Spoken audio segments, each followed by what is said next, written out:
travelers. After 49 years in a wheelchair and traveling to almost 40 countries, I'm here today to share some experience on disabled transportation. Over the next few minutes, I'll attempt to cover airlines, rail, metro buses, taxis, accessible vans, and cruise ships. Let me start with airlines and airline regulations. While the ADA is very helpful, aircraft are excluded. Aircraft are regulated under the Air Carrier Access Act, the ACAA, which was drafted and passed 30 years ago in 1986, before the ADA. Not to be political here, but the ACAA is pretty much outdated. There are still no accessible lavatories on any jetliner, including the dual-aisle Dreamliner. But there is one important provision, at least for manual wheelchair users. Section 382 provides the carriers shall provide for on-board stowage of folding passenger wheelchairs on a priority basis. This permits you to keep your folding chair in the cabin rather than risk damage, delay, or possible loss when stored in the plane's cargo hold. It's first come, first served. So I always arrive at the airport early and request my wheelchair be placed in the onboard closet. The airlines know this regulation well and almost always comply. There are times when they say they're storing the aircraft's onboard aisle chair in the closet. I then recite the ACAA and they almost always store my wheelchair on board. Some budget airlines like Southwest have eliminated this closet, but always ask. The point here is to know and demand your rights. And regardless of where the airline stores your chair, be sure to place all removable parts in a heavy bag and store them on board in the overhead bins. If stored below, make sure your chair is clearly marked with your name and phone number and that the airline brings your chair up to the plane in jetway upon arrival, not to the baggage claim. Over the last 50 years, the airlines have dramatically improved their handling of at least manual wheelchairs. And over the last 20 years, I've not lost a wheelchair and only had one part slightly damaged. You'll be required to transfer to an aisle chair to board.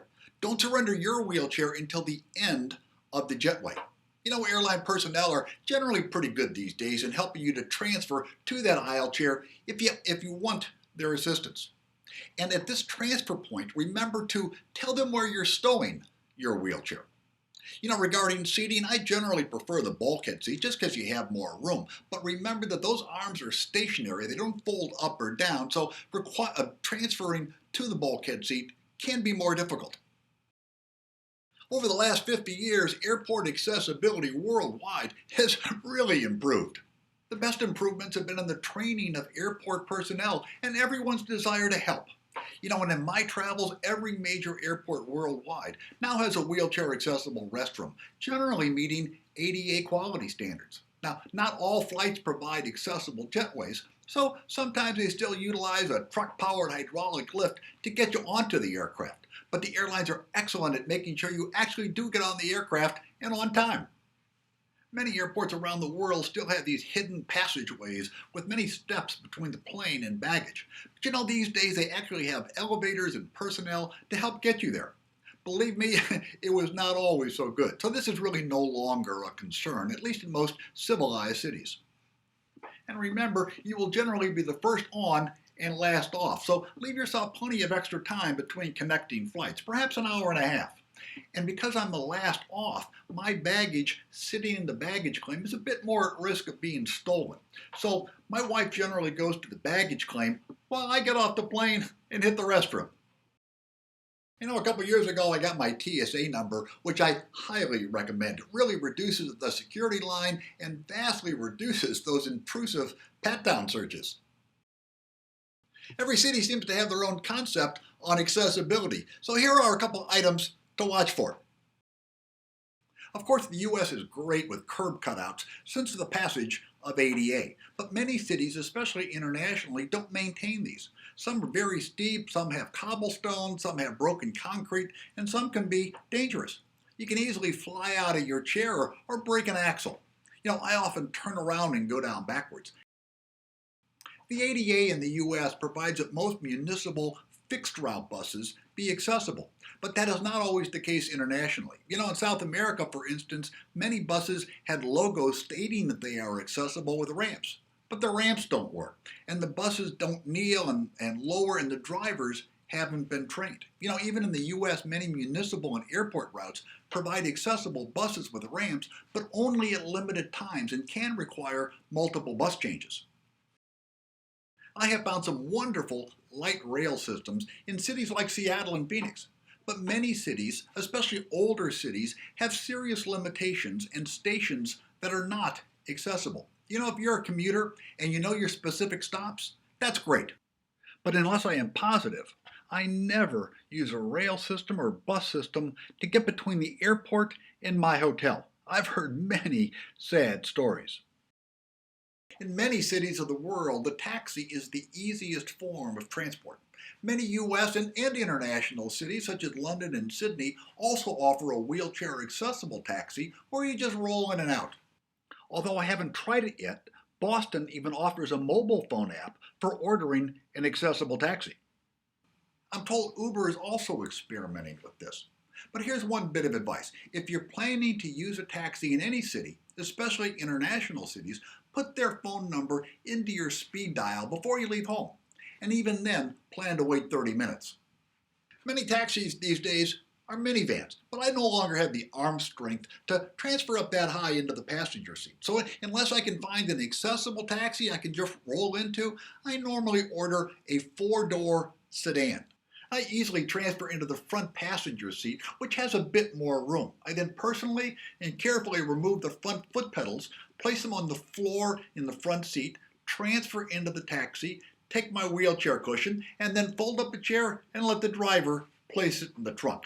Everything done in a minute or two, faster in the rain. Personally, I drive an accessible van with hand controls, and you just push the button, the ramp deploys, and the van lowers or kneels. And my van has one of those swivel driver seats that just rotates so I can easily transfer into it. Within the US, there are 3 or 4 accessible van rental companies in many major cities, and I rent them often. There are several variations on seat configuration, and generally they are available with hand controls. Now, they generally can be delivered or picked up at the airport for an extra $100. They are not cheap at roughly $125 to $150 a day, but they are really convenient. I have never found these same type vans in either Hawaii or internationally, but I have rented larger vans with hydraulic lifts and other vehicles with hand controls in London and driven around many European cities. I looked but was not able to find an accessible vehicle of any type in New Zealand or South America.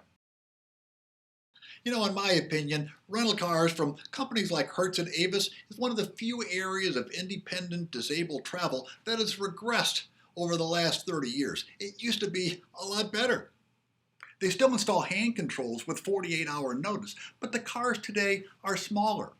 Decades ago I could fold up the wheelchair and throw it in the back seat. I could easily travel the country by myself. This no longer is quite as easy. Unless you want to take the chair apart and pull off the wheels, you can only use Hertz, Avis, Budget, etc. when someone travels with you, and they put the wheelchair in the back or the trunk. We've taken many of the 14-day cruises around the world. They're great. The ships are entirely accessible, and they generally offer 15 to 20 staterooms, which are specifically designed to accommodate wheelchairs, with large bathrooms and nicely designed roll-in showers. One caution, ship tenders can be frustrating. If a port isn't large enough to permit ship docking, the ship anchors in the bay and passengers get ashore on tenders. If the weather is bad, the captain can deny wheelchair access to the tenders. So my advice is, despite what they say, act like you own the place. Tell them that you are going on the tender.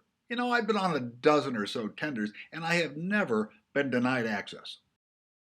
Riding the Washington State ferries can spoil you because they are the best in the world. But I've also taken ferries in New Zealand, Argentina, and across the Irish Sea, and most are first-rate and very wheelchair accessible. Most have wheelchair accessible restrooms, and you can generally drive on or walk on. Several countries require you to depart your car and be on deck while sailing. Some countries also require you to get tickets well in advance. Amtrak is essentially owned and operated by the U.S. government. It's very aware of ADA regulation and really quite accommodating to wheelchairs. Seating for wheelchairs is limited, so call in advance and inform Amtrak of any special needs. Here are a couple quick comments.